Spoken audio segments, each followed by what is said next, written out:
I'm going to show you a couple of slides from the Speaker Medica slide deck.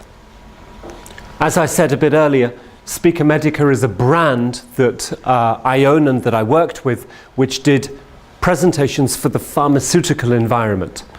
Doctors are the worst presenters in the world, or arguably. Lawyers are pretty bad as well, and anybody in the finance world with their Excel sheets are pretty bad as well, but the doctors pretty much kill everybody with their very tough presentation slides. Yeah? So these are some of the tips and tricks that we gave them, just if you were asking what the logo means. The audience's Bill of Rights. This is a very interesting piece, comes from a book that I saw quite a few years ago, and it suggests that you, as an audience, have rights. Not many, but a few. Yeah? Unless, of course, you're a Russian audience. If you're a Russian audience, you don't have any rights at all, because you have Vladimir. And if you have Vlad, you don't need rights. Yeah? Because he makes sure everything is cool. As the English, we used to have Margaret Thatcher, but since she has gone, we now have rights as audiences as well. Anyway, a normal audience has a set of rights. Look at some of these rights. The audience has the right to have the presentation start and stop on time. Yeah? And ideally, we stop the presentation 5 minutes before we're planning to end. Because human psychology is a very interesting thing. If you get to the end of the time period and you look at your watch and you say, "Oh, gentlemen, ladies, I'm afraid I've finished a little bit early, but we'll finish here," then the audience goes, "Yes, we've won." Yeah? And what's beautiful is, even if they know the trick, they still react in the same way. Yeah? So it really is helpful to finish just a couple of minutes before the end, and make sure you announce it so that they know that they've won something. The audience has the right to know where the presentation is going. The audience has the right to structure and the right to know the logic and purpose and topic behind the presentation. Yeah? Would you agree with that? Yeah? The audience has the right to get the important information first. This is an interesting right.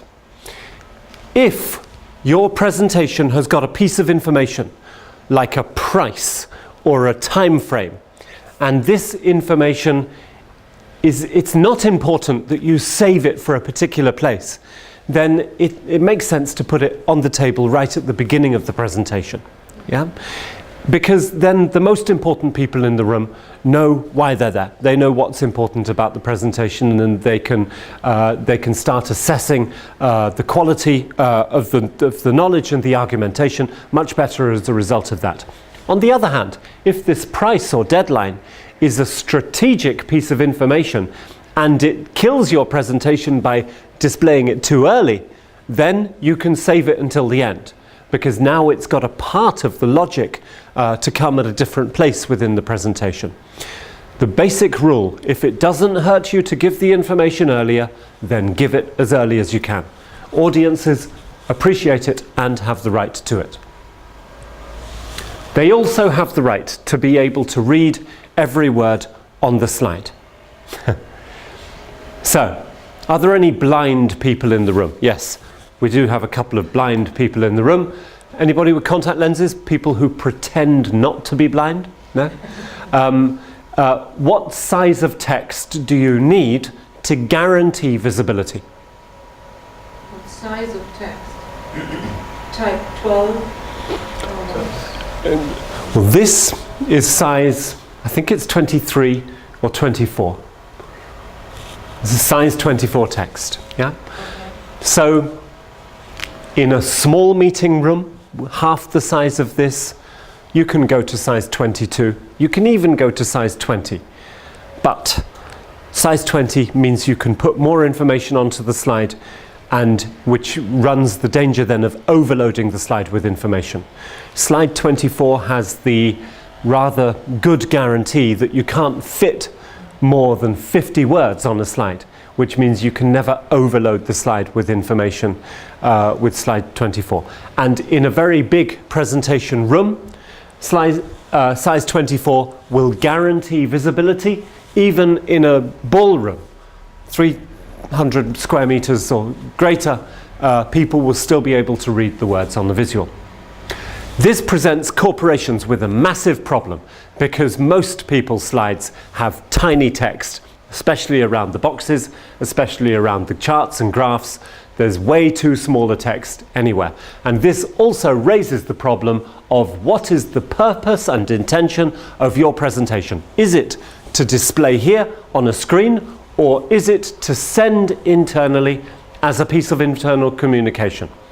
If it's internal communication, it can be as small as you like, because people will view it on their screens and read it in the way that they need to, and they can zoom and scroll, etc.